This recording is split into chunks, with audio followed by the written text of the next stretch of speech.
করিমপুর নামে একটা ছোট্ট গ্রাম ছিল। গ্রামের বেশিরভাগ মানুষই ছিল গরিব।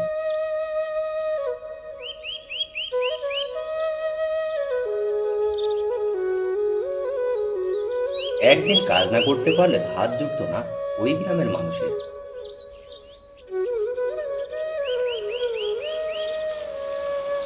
কি গো, বৃষ্টির দিক তাকিয়ে কি এমন ভাবছো? হ্যাঁ, না না, এমন কিছু না।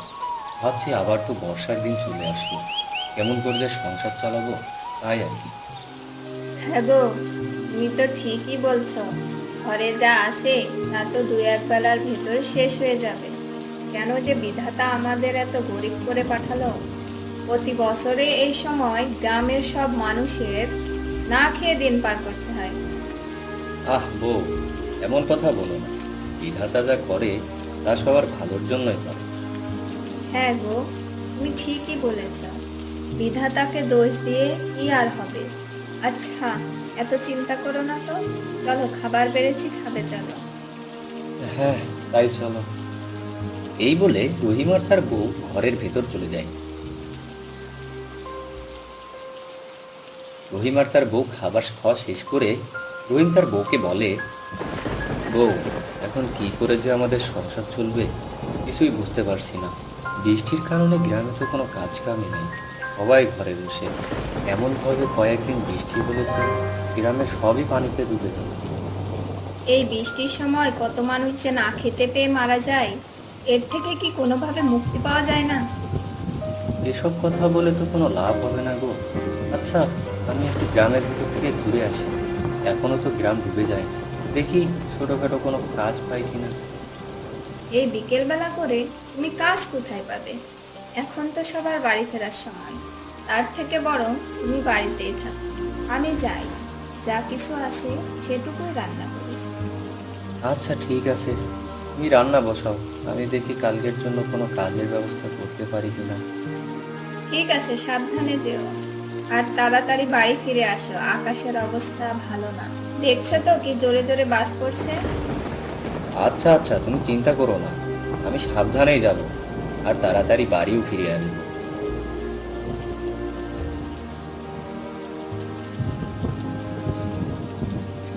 ওগো, একটু দাঁড়াও। এই নাও, ছাতাটা নিয়ে যাও। আচ্ছা, আমি গেলাম গো। এই বলে রহিম বাড়ি থেকে বের হলো একটা কাজের খোঁজে। কিছু দূর যেতেই তার সাথে দেখা হলো কাশেমের। কি গো কাশেম ভাই, সবাইকে নিয়ে কোথায় যাচ্ছ? কি আর বলবো ভাই, বর্ষার সময় তো চলেই এসেছে। এখানে থাকলে তো বউ বাচ্চা নিয়ে না খেয়ে মরতে হবে, তাই শহরে চলে যাচ্ছি। আমি বলি কি রহিম ভাই, তোমরাও শহরে চলে এসো, এখানে থাকলে তো না খেয়ে মরবে। না ভাই, বাপ দাদার ভিটা ছেড়ে আর কোথায় যাব? শহরে তো তেমন কেউ নেই যে তার কাছে যাব। তোমরাই যাও, বাঁচি মরি গ্রামেই থাকি। ঠিক আছে ভাই, সাবধানে থেকো, বেঁচে থাকলে আবার দেখা হবে। ঠিক আছে কাশেম ভাই, তুমিও সাবধানে যেও। এই বলে তারা চলে গেল। রহিমও আবার হাঁটতে শুরু করে। কিছু দূর যাওয়ার পরে রহিম আর কাউকেই দেখতে পেল না। সন্ধ্যা তো হয়ে এল, এখন তো কাউকেই আশেপাশে দেখতে পাচ্ছি না। বৃষ্টিও তো বেড়েই চলেছে, আমি বরং বাড়িতেই ফিরে যাই।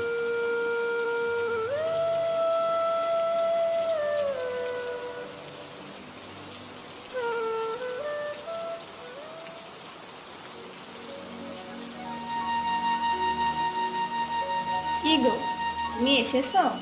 কোনো কাজের সন্ধান কি পেলে? না গো, কাজ পাবোই বা কেমন করে? গ্রামের সব মানুষ শহরে চলে যাচ্ছে।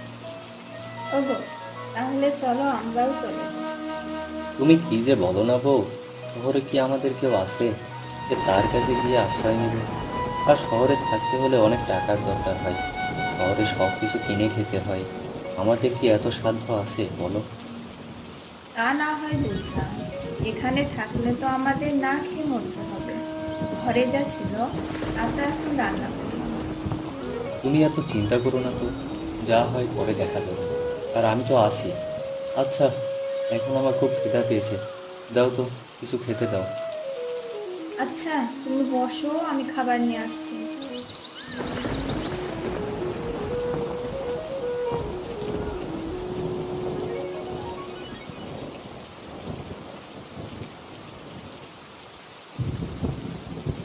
তারা খাবার খাওয়া শেষ করে ঘুমিয়ে যায়।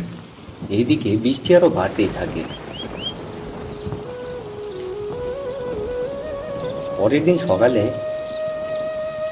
রহিম ঘুম থেকে উঠে বাইরে এসে দেখে বৃষ্টির পানিতে খাল বিল ভরে গ্রামে পানি ঢুকতে শুরু করেছে।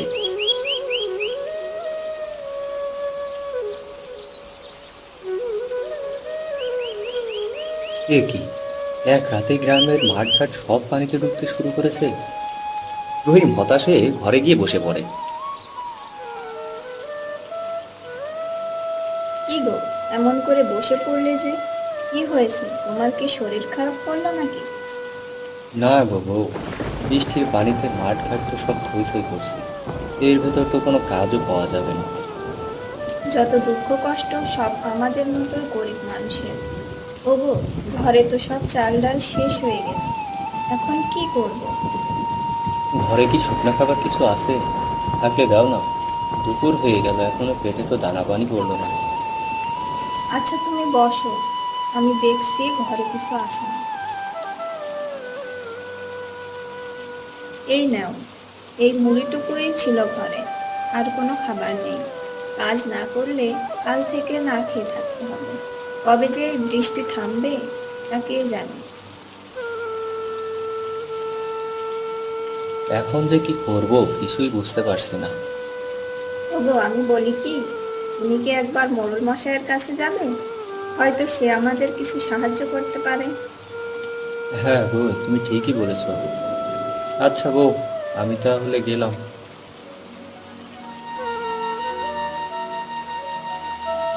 এই বলে রহিম ছাতা মাথায় দিয়ে মোড়লের বাড়ির দিকে রওনা দেয়। রাস্তাঘাট সব পানিতে থই থই করছে, কোনো মানুষের দেখা মিলছে না। রহিম হাঁটতে হাঁটতে মোড়লের বাড়িতে চলে আসে।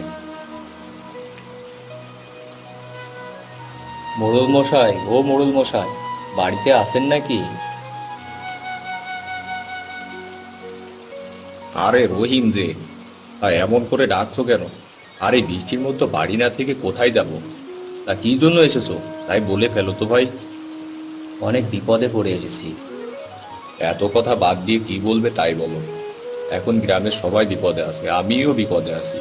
যা দিনকাল পড়লো, এতে তো ভালো থাকার জো নেই। মোড়ল মশাই, আজ 2 দিন না খেয়ে আসি। ঘরে একটা চাল ডাল কিছুই নেই। আপনি আমাকে একটু সাহায্য করবেন? হ্যাঁ হ্যাঁ, আমি তো সবার জন্য খাবার নিয়ে বসে আছি। গ্রামের সবাই যদি আমার কাছে সাহায্যের জন্য আসে, তাহলে আমি কি না খেয়ে থাকবো নাকি? একটু সাহায্য করেন মোড়ল মশাই। বৃষ্টি শেষ হলে আমি কাজ করে আপনার সব ঋণ আবার শোধ করে দেব। আচ্ছা ঠিক আছে, তুমি দাঁড়াও এখানে, আমি আসছি। এই বলে মোড়ল মশাই ঘরের ভিতর চলে যায় আর হাতে এক প্যাকেট মুড়ি নিয়ে বাইরে বেরিয়ে আসে। এই নাও, এই মুড়িগুলো দিয়ে আজকের দিনটা পার করে দাও। তারপর কি করবে তা আমি জানি না বাবু। যাও যাও, আমাকে আর বিরক্ত করো না। এই বলে মোড়ল ঘরের ভিতর চলে যায়। রহিমও সেখান থেকে বাড়ির দিকে হাঁটতে শুরু করে। এইটুকু মুড়ি দিয়ে তো একবেলায় হবে না, কি যে করি। এই বলে রহিম আবার হাঁটতে থাকে। হঠাৎ তার কানে একটা কান্নার আওয়াজ ভেসে আসে। এ কি, কেউ কান্না করছে মনে হচ্ছে, কিন্তু আশেপাশে তো কাউকেই দেখতে পাচ্ছি না। রহিম আরেকটু এগিয়ে যেতেই দেখতে পায়, আরে ওই যে একটা ছোট্ট মেয়ে বসে বসে কান্না করছে, কিন্তু চারদিকে তো পানি আর বৃষ্টিও তো হচ্ছে। মেয়েটা ওখানে কেমন করে গেল? আর মেয়েটা বাবা মা কোথায়? যাই তো দেখি। এই যে মেয়ে, তুমি এখানে একা একা বৃষ্টিতে ভিজছো কেন? আর কান্নাই বা করছো কেন?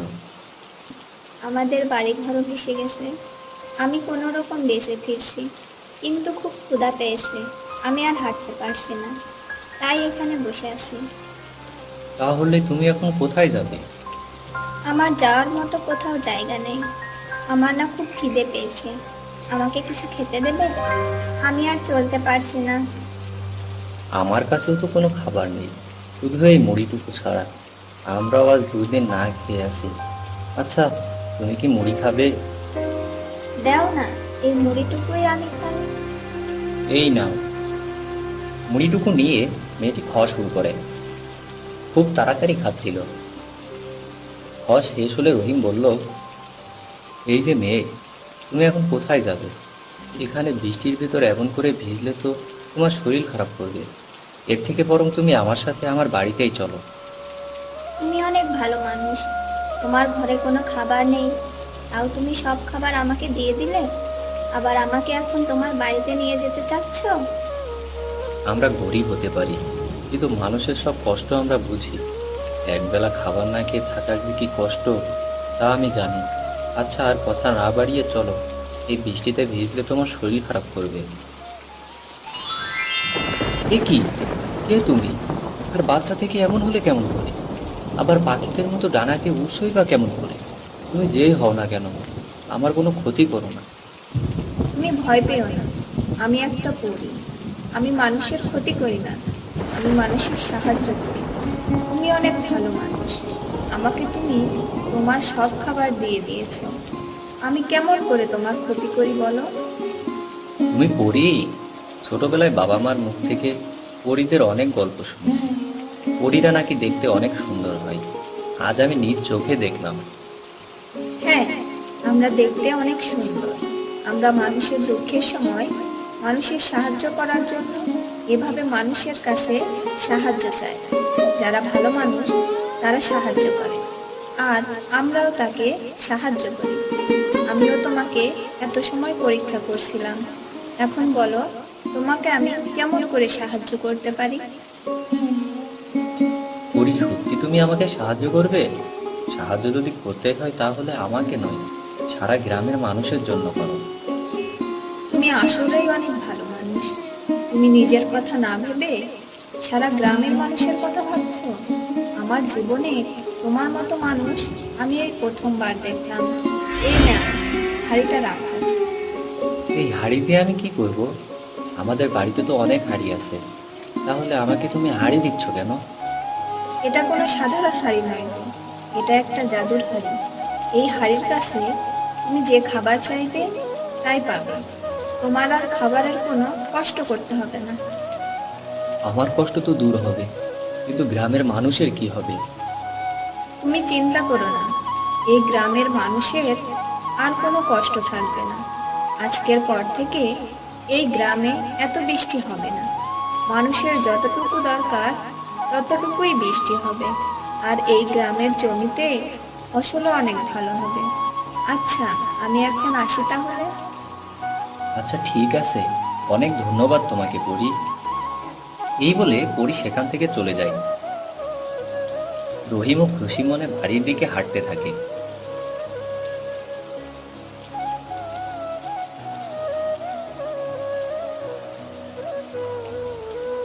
বউ, ও বউ, কোথায় গেলে গো? কি হলো, এমন করে ডাকছো কেন? আর এই হাড়িটা কিসের? তুমি কি মোড়ল মশাইয়ের কাছে যাওনি? সে কি তোমাকে কোনো খাবার দাবার দেয়নি নাকি? আরে, আমার কথাটা তো শোনো। এই বলে রহিম তার বউকে সব কথা খুলে বলল।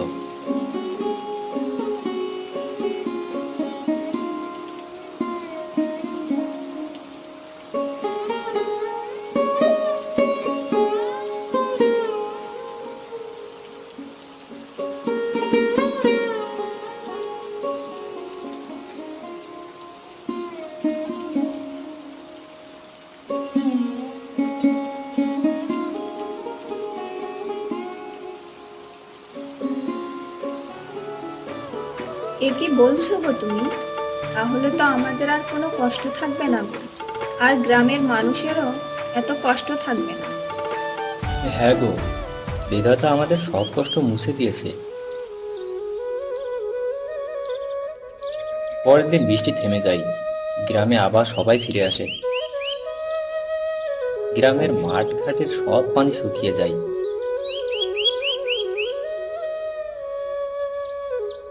এরপর থেকে গ্রামের সবাই মিলে সুখে শান্তিতে বসবাস করতে থাকে।